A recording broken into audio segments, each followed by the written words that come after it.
د ملک د نورو برخو په شان په بنو کې هم د ازادۍ د ورځې د نمانځلو دپاره تیاری روانې دي. که یو طرف ته ضلعي انتظامیه د ازادۍ ورځ نمانځلو دپاره تیاری جاري ساتلې دي، نو بل خوا په بازارونو کې خلک د اګست په 14مه د ازادۍ د ورځې د نمانځلو دپاره خپلو کورونو، دوکانونو، دفترونو او موټرسایکلو دپاره د پاکستان قومي بیرغ اخلي او لګوي یې.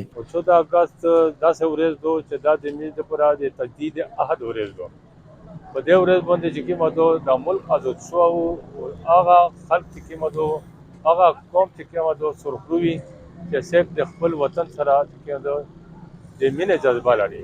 خو دا د خوښي مقام دغه ده چې نن د دنیا زموږ په ملک په ګوټ ګوټ شه خپل د ازادۍ جشن مناو کېږي.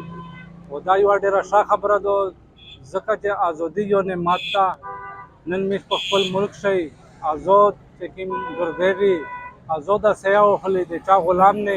د ازادۍ د جشن د نمانځلو په حواله د بنو په خلکو کې زیات جوش او جذبه په نظر راځي. دا یوه فطري خبره ده چې انسان آزاد ژوند تیرول غواړي او د یو آزاد قام په حیث زموږ خلک هم د خپلې ازادۍ ورځ په ملي جوش او قومي جذبه سره نمانځي.